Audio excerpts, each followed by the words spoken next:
Friends, welcome to my YouTube channel NCERT Teaching Point. Today we are going to do exercise 2.1. Question number 1.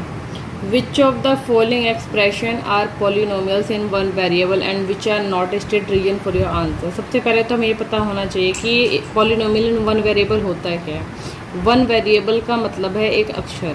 हमें इस polynomial के अंदर check करना है कि इसके अंदर एक ही अक्षर है या नहीं है या उससे ज़्यादा है, मतलब वन वेरिएबल है या नहीं है. अगर इस पहले क्वेश्चन में मैं देखूँ तो इसके अंदर एक ही वेरिएबल है एक्स, ठीक है.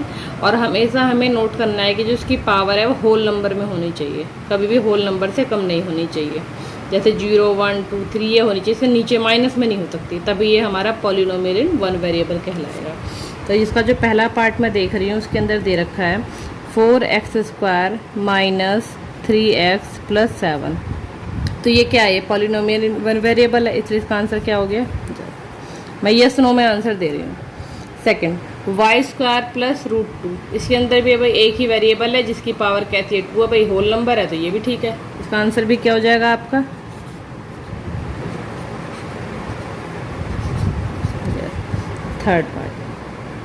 थर्ड पार्ट आपका दे रखा है 3√t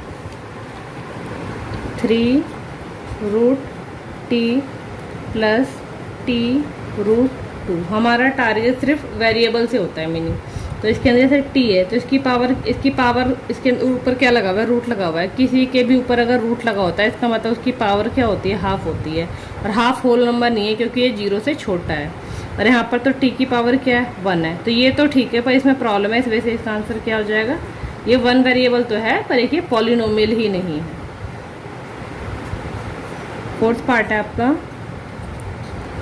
y प्लस 2/y. इसके अंदर ये वाला y ठीक है, इसकी पावर 1 है, पर जो ये वाला y है इसकी पावर नीचे में 1 है. अगर यहाँ पे मैं देखती हूँ तो ये नीचे में तो 1 है, पर इसे ऊपर लेके आएंगे किस में हो जाएगा? -1, जो कि होल नंबर से कैसा है? छोटा है. तो इसका आंसर क्या हो गया? नो. फिफ्थ पार्ट के अंदर आपको क्वेश्चन दे रखा है x की पावर 10 प्लस y की पावर 3 प्लस t की पावर 50. तो यहाँ पे तो वेरिएबल ही 3 हो गए, तो इसका तो डायरेक्ट आंसर है जो पॉलिनोमियल है कैसा है? पावर तो ठीक है, होल नंबर है, पर ये पॉलिनोमियल वन वेरिएबल का नहीं है, 3 वेरिएबल का है. तो हमारे क्वेश्चन के according no.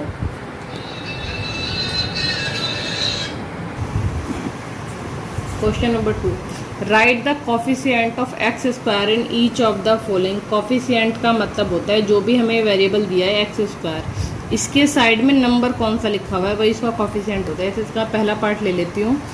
2 plus x² plus x, मतलब यहाँ पे x² कहाँ पे है? ये रहा भाई.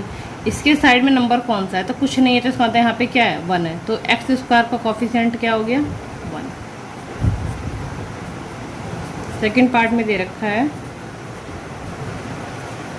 यहाँ पे x², यहाँ पे इसके साइड में कोई नंबर है? कुछ नहीं है तो 1 है, पर साइड में माइनस है तो माइनस जरूर लगाना है.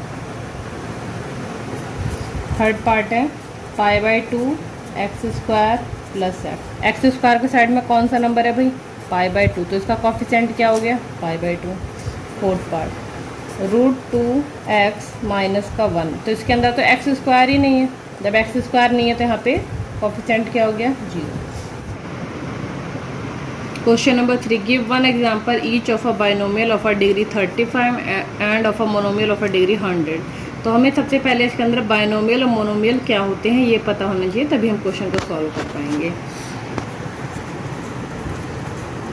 मोनोमियल का मीनिंग होता है जिसके अंदर एक ही टर्म हो. जैसे मैंने मान लो ये ले लिया x², तो ये एक ही टर्म है. बाइनोमियल का मीनिंग होता है इसके अंदर 2 टर्म हो. जैसे मैंने मान लो ये ले लिया, ये 2 टर्म हो गए. यहाँ पावर से मीनिंग नहीं है, पार्ट 2 होने चाहिए, मतलब ये प्लस और माइनस से टूटते हैं टर्म. ट्राइनोमियल का मीनिंग क्या हो गया? ट्राइनोमियल का मीनिंग हो गया मान लो 3 टर्म हो गए, इसमें A1 2 3, ठीक है. इसी तरीके से हमें क्या एग्जाम्पल देने हैं? 2. एक तो देना है बाइनोमियल का जिसकी डिग्री 35 होनी चाहिए, दूसरा देना मोनोमियल का जिसकी डिग्री 100 होना चाहिए. तो इसका मैं अगर बाइनोमियल का एग्जाम्पल दूँ, बाइनोमियल का एग्जाम्पल तुम्हारा हो गया डिग्री 35 होनी चाहिए, तो डिग्री मतलब पावर 35 कर दिया, आगे कोई भी नंबर लगा दो, 2 हो गए, तो क्या हो गया? बाइनोमियल. एक ले लेना है किसका? मोनोमियल का. डिग्री होनी चाहिए 100, तो मान लो मैंने ऐसे ले लिया, भाई मेरी मर्जी, अब मैं इसमें आगे कुछ लगाना लगा लूँ, प्लस माइनस में लगा सकते हैं क्योंकि एक ही टर्म है। Question number 4, right the degree of each of the following polynomials. Polynomials given है, इसके अंदर हमें इसकी डिग्री बतानी है। डिग्री का मतलब है इस पॉलिनोमियल के अंदर सबसे बड़ी पावर कौन सी है। जैसे मैं पहला इसका पार्ट लेती हूँ, पहले पार्ट के अंदर 5x³ plus 4x² plus 7x, इसका वही सबसे बड़ी पावर कौन सी है, 3 है, तो 3 इसकी डिग्री हो गई। सेकेंड पार्ट 4 माइनस y², भाई इसके अंदर सबसे बड़ी पावर कौन सी है, 2 है, तो इसकी डिग्री क्या हो गई, 2 हो गई। थर्ड दे रखा है 5t माइनस √7, इसके अंदर भाई सबसे बड़ी पावर क्या है, पावर यहाँ पे कुछ दिखाई नहीं दे रही पर क्या है, 1 है, इसका आंसर हो गया 1। फोर्थ पार्ट 3, इसके अंदर तो कोई पावर का इशू ही नहीं है, तो कोई वेरिएबल ही नहीं है, तो पावर कहाँ से हो जाएगी, तो सीधा क्या हो गया 0।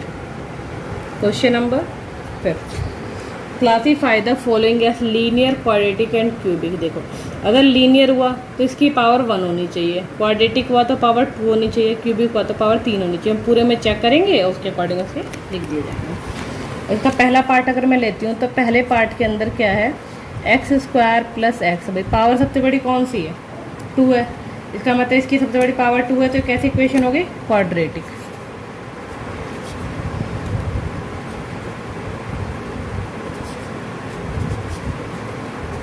Quadratic equation. सेकंड है x माइनस x³, इसके अंदर भाई सबसे बड़ी पावर 3 है, तो ये कैसा हो गया, क्यूबिक। थर्ड पार्ट में गिवन है y प्लस y² प्लस 4, सबसे बड़ी पावर 2 है, तो क्या हो गई, क्वाड्रेटिक। फोर्थ हो गया 1 प्लस x, तो इसके अंदर सबसे बड़ी पावर क्या है, 1 है, तो 1 जिसकी पावर 1 होती है उसको क्या कहते हैं, लीनियर। फिफ्थ है 3t, इसकी भी पावर कुछ नहीं है तो 1 है, तो ये भी क्या हो गया, लीनियर।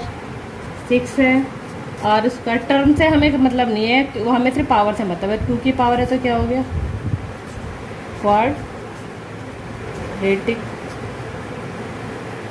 7th है 7x³, यहाँ पे पावर 3 की चल रही तो क्या हो गया, क्यूबिक। 4 this exercise and